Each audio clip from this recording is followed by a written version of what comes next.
Hi friends, எல்லாருக்கும் வணக்கம். இப்போ நம்ம என்ன சமையல் பார்க்க போகிறோம்னு பார்த்தீங்கன்னா, பண்ணைக்கீரை மசியல் தான் பார்க்க போகிறேன். நான் ஊர்லேருந்து இந்த கீரை கொண்டு வந்திருக்கேன். இங்கே அவ்வளோ சீக்கிரம் கிடைக்கிறதில்ல, எப்பயாச்சும் தாம்பரத்தில் கிடைக்கும். இது வந்து சீசனில் தான் கிடைக்கும். இது வந்து செம்மண்ணில் தான் வரும். இந்த பாருங்கள், வேர்க்கடலெல்லாம் போடுற அந்த பூமியில் தான் இது வரும். கீரை வந்து இப்படி தான் இருக்கும். இப்படி லூஸில் தான் கொடுப்பாங்க இந்த கீரையை. இங்கே பாருங்கள், நான் இந்தளவுக்கு இந்த கீரை எடுத்திருக்கேன். வெறும் கீரை தான் மசியல் பண்ண போகிறோம், பருப்பு போடாமல். பருப்பு போட்டும் செய்யலாம். இதுக்கு என்னென்ன பொருள் தேவைன்னு பார்க்கலாம். அந்த கீரையோட வெங்காயம் வச்சுருக்கேன், இந்தளவுக்கு. பூண்டு கொஞ்சம் வச்சுருக்கேன். ஒரு சின்ன சைஸ் அளவுக்கு புளி வச்சுருக்கேன். காஞ்ச மிளகாய் வந்து ஒரு 4 பீஸ் வச்சுருக்கேன். அதுக்கப்புறமா இது எல்லாமே நம்ம வந்து இப்போ அப்படியே கீரையோடு போட்டுட்டு தாளிப்புக்காக ஒரு வரமிளகாவும் கொஞ்சம் பொடிசாக கட் பண்ண வெங்காயம் வச்சுருக்கேன். இந்த கீரைக்கு தகுந்த அளவுக்கு தக்காளி கட் பண்ணி வச்சுருக்கேன். நான் வந்து ஒரு 4 தக்காளி வச்சுருக்கேன். ஏன்னா வந்து புளிப்பு வந்து இந்த புளியோட புளிப்பு கம்மியாக போட்டுட்டு தக்காளியோட புளிப்பு ஜாஸ்தி போட்டோம்னா கீரை நல்லா டேஸ்ட்டாக இருக்கும். வாங்க இது எப்படி செய்யலான்னு சொல்லிட்டு பாருங்கள். நான் சின்ன சைஸ் குக்கர் வச்சுருக்கேன். இந்த குக்கரில் அப்படியே டைரெக்டாக எல்லா பொருளும் ஆட் பண்ணிக்கலாம். ஃபஸ்ட்டு வந்து நம்ம கீரை போட்டுக்கலாம். அப்போ தான் நம்ம வந்து வெயிட் போடும் போது ப்ரெஷரில் வந்து கீரை வந்து அடைச்சிக்கிட்டு பொங்கி வராமல் இருக்கும்.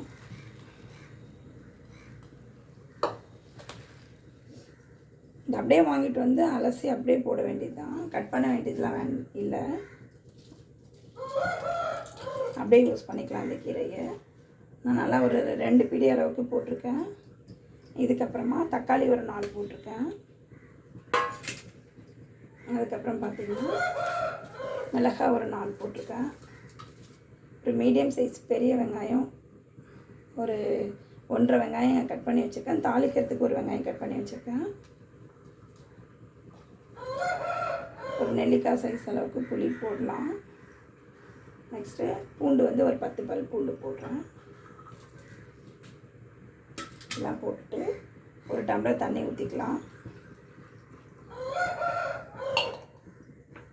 இப்போ மஞ்சள் பொடி ஆட் பண்ணிக்கலாம். இதில்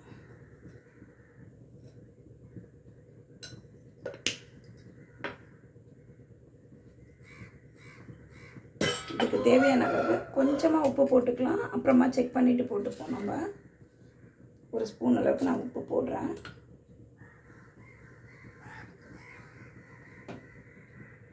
பாருங்கள், நான் இதை சூப்பு எடுத்து பையனுக்கு கொடுக்க போகிறேன். அதனால் நான் இன்னொரு 1/2 டம்ளர் தண்ணி ஊற்றிக்கிறேன். இதில்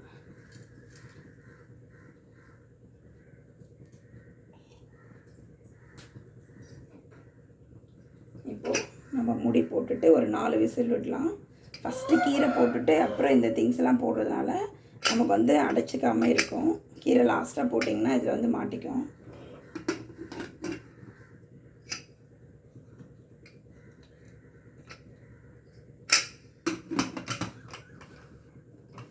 அவ்வளோதாங்க. இது ஒரு 4 விசில் வரட்டும், அப்புறம் பார்க்கலாம். பாருங்கள், இப்போ 4 விசில் ஆகிடுச்சு. இப்போ நம்ம ஸ்டவ் ஆஃப் பண்ணிடலாம். கொஞ்சம் ப்ரெஷர் இறங்கட்டும், அப்புறம் ஃபில்ட்ரு பண்ணிவிட்டு மசிச்சுக்கலாம். மசிச்சுட்டு தாளிக்கணும். வாங்க, ப்ரெஷர் இறங்கிடுச்சு. இப்போ நம்ம ஓப்பன் பண்ணிடலாம்.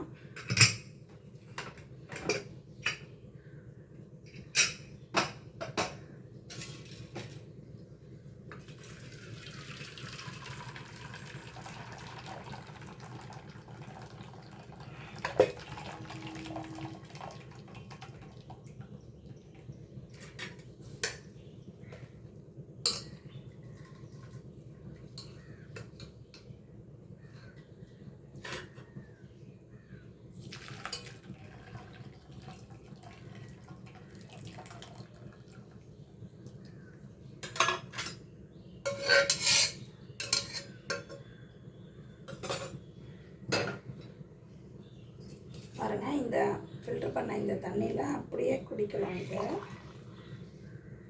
இது ஒரு டம்ளர் எடுத்து வைக்கிறேன். எங்கள் வீட்டில் குடிப்பாங்க எல்லோரும். இது கூட கொஞ்சம் பெப்பர் போட்டால் போதும், சூப்பராக இருக்கும் இந்த தண்ணி. இப்போ இந்த கீரையை வந்து நம்ம மசிச்சு கொண்டு வந்துடலாம். மசிச்சுட்டு தாளிச்சிடுவோம்.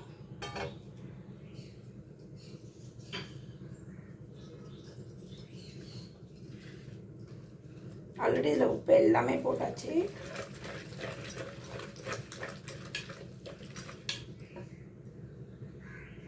பாருங்கள், நான் இப்படி மசிச்சு எடுத்துகிட்டு வந்துட்டேன். உங்களுக்கு டைம் இல்லைன்னா நீங்கள் குக்கர்லேயே கூட மசிச்சுக்கலாம். இந்த சட்டி போட்டு தான் மசிக்கணும். இல்லை இன்னும் 4 விசில்ன்றதுனால கீரை நல்லா வெந்து போச்சு. இப்போது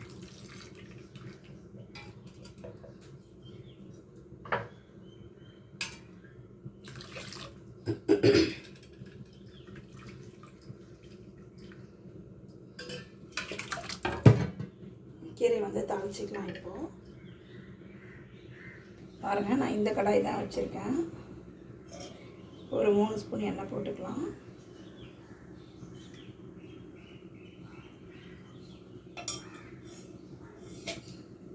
எண்ணெய் கொஞ்சம் நல்லா காயட்டும்.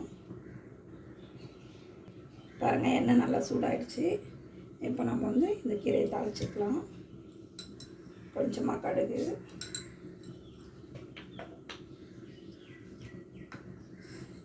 கொஞ்சம் வெந்தயம்,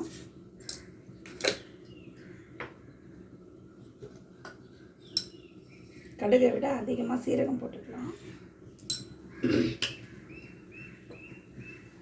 பொரியட்டும்.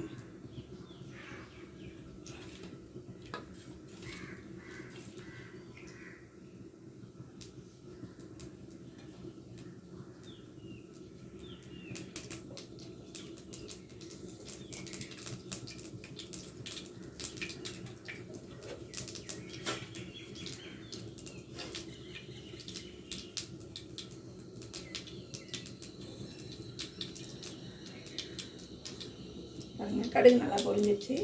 தாளிப்புக்கு வந்துட்டு ஒரு வரமிளகாய், தோல் நீக்காத பூண்டு கொஞ்சம் தட்டி வச்சுருக்கேன், ஒரு வெங்காயம், கொஞ்சம் கருவேப்பிலை.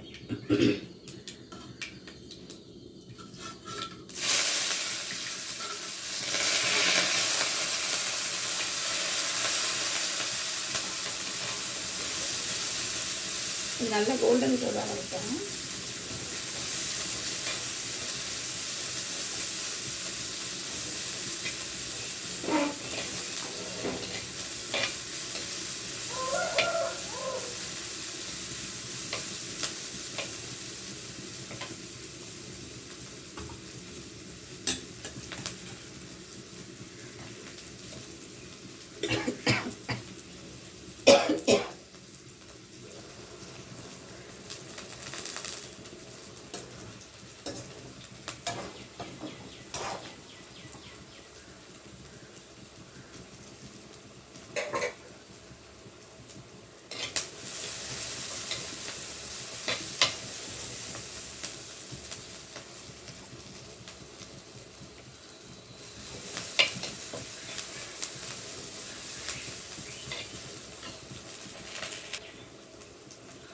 ஈஸியாக முடிஞ்சிடுச்சு இன்றைக்கி சமையல்.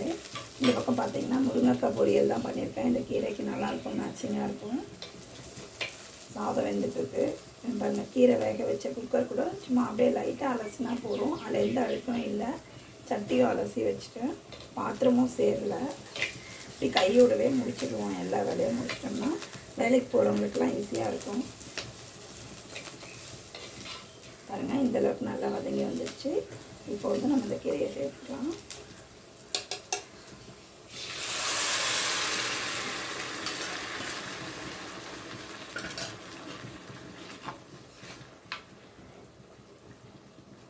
பருப்பு போடாத கீரைன்றதுனால இப்படி திக்காக இருந்தால் தான் நல்லாயிருக்கும், சாப்பிட்றதுக்கு சூப்பராக இருக்கும்.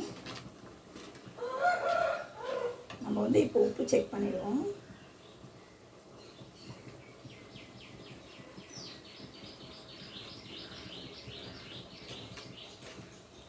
சூப்பராக இருக்குங்க, எல்லாமே கரெக்டாக இருக்குது.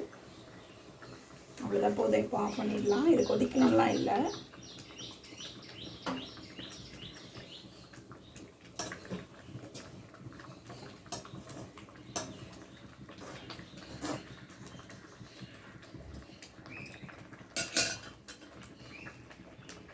பாருங்கள், நான் ஸ்டவ் ஆஃப் பண்ணிட்டேன். ஆனாலும் எப்படி கொதிக்குது பாருங்கள், சூப்பராக இருக்குது பார்க்கும்போதே.